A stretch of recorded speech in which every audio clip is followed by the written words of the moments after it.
Good morning, everybody. Welcome back to the channel. Welcome back to my bathroom for another chatty get ready with me vloggy type video today. These are actually my favorite to film because I like get stuff done while I'm talking to you guys, and I feel like they're a little bit more like laid back and I can share more personally with you guys and all of the things. So that's what we're gonna do today. And the first thing that I want to say, which is like obviously the big thing, as you can tell by the title of today's video, that I freaking did it. Well, I guess you can technically say I'm like 0.4 pounds off, but I don't even care. I'm counting it. I am officially, as of today, Saturday, February the 8th, 2025, 100 pounds down. Happy dance, happy dance, happy dance. Oh my gosh, y'all.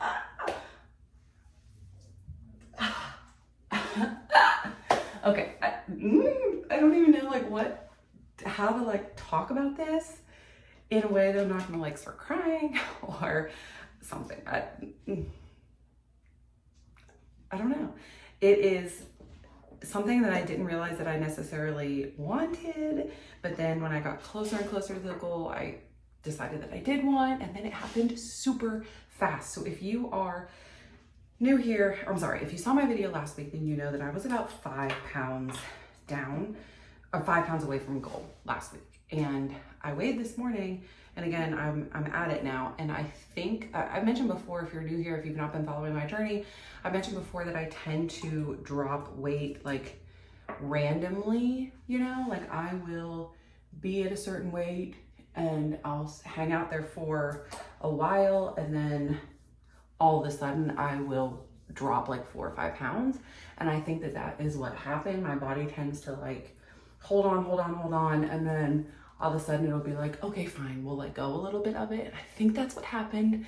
I mean, it obviously is what happened. And like, where do you go now? Where do you go from here? Is this, I mean, I guess this is full on maintenance mode, but now it's like before when I was in maintenance mode, it was always like, do I really want to be in maintenance mode? Do I want to get to this goal or that goal or whatever? What do I want to improve on? And now it's at the point where I'm like, now I just like really don't need to lose any more weight, and I need to go head first into maintenance and figure it out. I really want to focus on weightlifting. You know, obviously I have this, you know, big insecurity of mine, but I have this here, and that's like the biggest area that I have loose skin. I do have noticed it tighten. I mean, obviously we could friggin' fly to Africa with these things, but I have noticed them get a little bit better over the past, I would say, I don't know, a couple of months, but I do want to work on that. Like, so working on like, especially arms and my back and my booty would be nice to fix, you know, a little bit. But anyway, that's, I think, what the goal is going to be going forward, which I'm pretty excited about. I've been going back to the gym. I need to add some more like weight training into my life. So if you are somebody that has done that successfully as somebody who does not lift weights, let me know what you've done, because I definitely need to work on that a little bit more. But so that's my big like first exciting news that I just don't even know. To look at myself in the mirror and see myself on a normal basis is just insane. Like, I'll catch pictures of myself in you know, somewhere, and it's just absolutely insane how I see myself now. Like, look at this. Look at my stomach, y'all. I can almost close my face. Remember when we were in high school and people would say, I mean, obviously do not recommend. But remember when we were in high school, like, I don't know. For me, I was in high school in like the early 2000s, and people would say, oh, I can touch my fingers. I can, like, when I reach around my waist. And y'all, look at that. I almost can. I don't want to. We're not going to try to do that. I think I'd have to like get rid of some bones, but I can almost do it. So that's pretty exciting. Okay, next topic of the day, something that I wanted to talk about.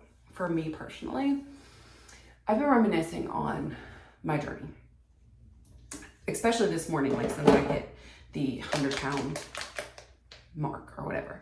Something that I've been thinking about a lot is like, is there some huge factor that wasn't just the GLP-1s that went into my weight loss? Got hair on my sunscreen. Like, is there something that I did that also contributed to my weight loss.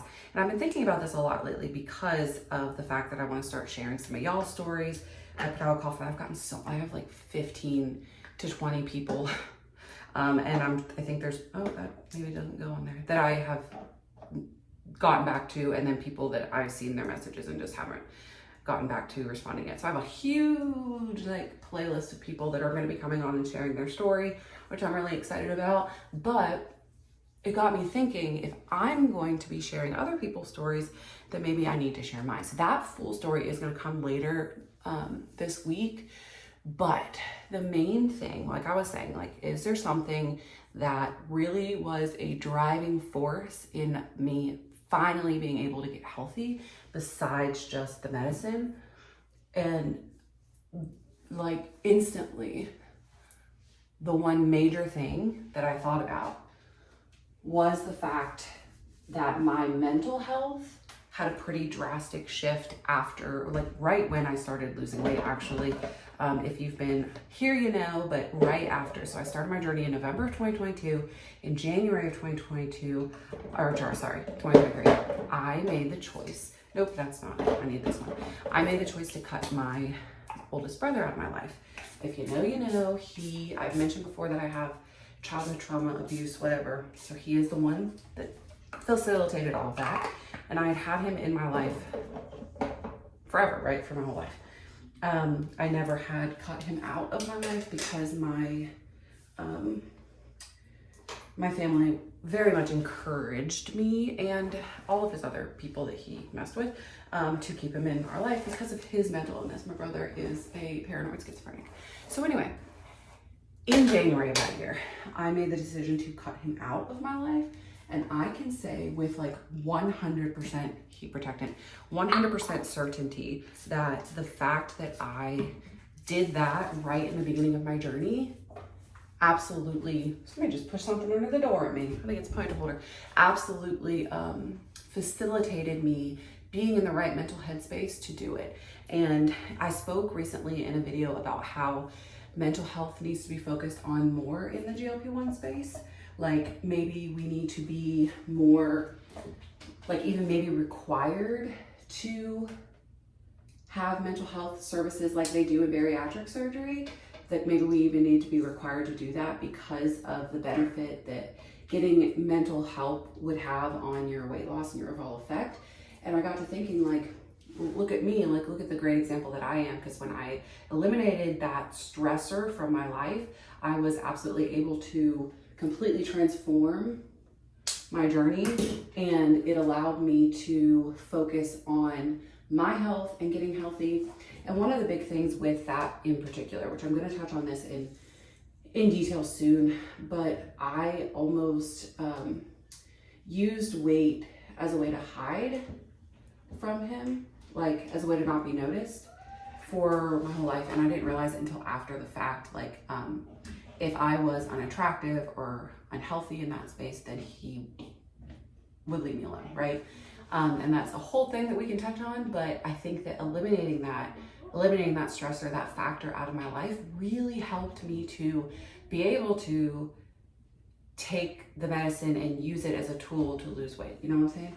So I've been thinking a lot about that lately. And so in some way, I'm grateful to that experience in terms of like all of the blowing up and the fight that ultimately led to me excommunicating or whatever. I'm grateful for that because it gave me the opportunity to then be healthy. So I think that I understand, like, so many of us have trauma, and you know, that definitely leads to hurt and us hurting ourselves and sabotaging ourselves in different ways. And I am just not separating this right. And while I am, you know, one of the biggest knowers of that, like obviously I 100% know how that feels. At the same time, I think that all things, like God allows all things to happen because it leads us to something else, right? Like all doors that are opened in our life are led to a better door if you use it in the way that you were supposed to use it.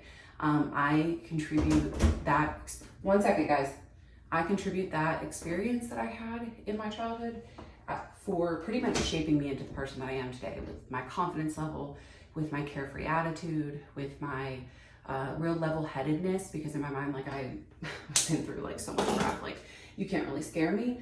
So I feel like if I had not gone through those things, then I would not be here and who I am now. I realize this isn't necessarily directly related to weight loss, but it's been on my mind a lot lately because I think that it absolutely is related to weight loss. Because again, I think that if I hadn't been through all of the things that I've been through in my life, then I wouldn't fully understand who I am and the person I am and the capability of myself, right? So I think that it's really important to talk things out with people in your life and discuss things that have happened, because again, there's a reason. Okay, so Oprah has a really good book out right now that she wrote with, I can't remember the name of the doctor, but it's literally called What Happened to You, okay? And so it talks about throughout life when we see people acting out or doing things that are, you know, things that we wouldn't do. So bullying or cheating on tests in school or treating other people bad or just acting out, right? That the question we should be asking isn't what's wrong with you, but what happened to you. And I could even argue that you could ask my brother that same question, right? Everybody who has issues, I feel like you could ask them that question. And so I think it's a really good book if you've not read it. I've become more of a fan of Oprah lately. I'm not used to like her, but this book in particular really speaks to people who not only have experienced trauma, but people who are dealing with people who have experienced trauma, and how that translates. Because obesity, like going back to the topic of obesity, so many factors, like if you speak to, I don't know, say 25 people that are obese in their adulthood and that use food as a comfort and as an addiction, we're gonna let this cool what we do the other side. I would say out of 25 people, at least 20 of them have some type of trauma in their life and some type of major thing that drove them to food. And the mental aspect of that and mental weight of that drove them to developing these issues, because it's all related, you know, homeostasis in your body, right? It's all related to your body ultimately trying to keep itself safe. And the mind is the biggest thing that your body tries to keep safe, because if your mind and your brain is healthy, then everything, like your mind talks to everything else in your body, right? So if that's healthy, then homeostasis is more likely to be achieved. So when we are talking in terms of addiction, drug addiction, alcohol addiction, food addiction, your body uses those things, or it thinks it's using those things as a beneficial way to cope. And so that's why so many people who have dealt with trauma end up having food addiction issues. So anyway, that's a little topic. I have a kid screaming at me. I will be back in a second when I've finished curling my hair. Okay, I need to hurry up and finish because the kids want me to do their hair so we can go. We're gonna go run errands. Let that cool down a little bit while I add just a touch of makeup. I'm not doing a ton. But anyway, I think that after I started watching Oprah and her speaking about the great like mental health component to weight loss, I think that I really started to further look into myself and further develop the thought process of that, and like how your mental health ultimately affects everything in your life. Because again, your brain is the most important organ, and if your brain is functioning properly, then everything else will. So anyway, I thought that was so interesting. Let me know if you want more topics like this. Almost, baby. Let me know if you want more topics like this, because I think that through what I have experienced in my life, I've got a lot of maybe unwanted knowledge, but necessary knowledge that I have just kind of achieved through the experiences that I've been through. So yeah, let me know what you think about this. I would love to hear your thoughts. But ultimately, I've lost 100 pounds now, and it's gotten me to the space that I'm in now mentally is not the space that I was in 2 years ago when I started this. If you saw the original video of me saying that I like took my brother out of my life, which I've since actually taken down, it was on my other channel, because I was so emotional in that video, and it was just like, I don't know, it was a disservice to me, it was a disservice to my mom, it was a disservice to everybody, just some of the stuff that I said. But anyway, I'm not in that mental space anymore, and I think that I can appreciate now the fact that what I went through was all to lead me here. It was all to lead me to this space that I'm in now, doing the work that I'm doing, talking to the people that I'm talking to, and hopefully influencing and changing lives in a positive way, and influencing and changing, you know, thoughts of weight loss and mental health and how they all correlate in a positive light. And so, also in some weird way, I'm thankful for what I went through again, because I wouldn't have, if I hadn't gone through it, I wouldn't be who I am. So that's my little TED Talk for today. I'm into chatting lately and giving my opinion, and I'm loving it, and I hope you guys are too. So I'm gonna go get ready, finish getting ready. We actually have to go to run some errands. I can't really go to Sephora. My freaking daughters. They do have their own money, so whatever, their life, but that's what I think we're going to be doing, and running some other errands, maybe going out to lunch. I think I'm gonna be doing a series next week where I talk about meals that you can eat out to eat. Maybe I'll start filming that today, like if we go out to eat. Just meal ideas that you can get in different restaurants if you're in a pinch, whatever. This is a Sephora makeup stick. I think that it would be beneficial to a lot of people who have to eat out sometimes just because of their situation or their job. I mean, we all get in pickles where we have to like run through the Chick-fil-A drive-thru or whatever. So that might be coming this week as well. I have a lot of good topics coming for y'all this week. I'm pretty excited to share it all. So subscribe, stick around, and thank you guys so much for watching this video, and I will see you in the next one. Dad, try and find me. This is what happens when I let them in. Chris sneezing, they're playing hide and seek. Oh, I forgot my oil. I ran my hands through my hair without my oil. We're gonna go shopping. Daddy, try and find me. Like you need anything? Okay. Have a great day, guys.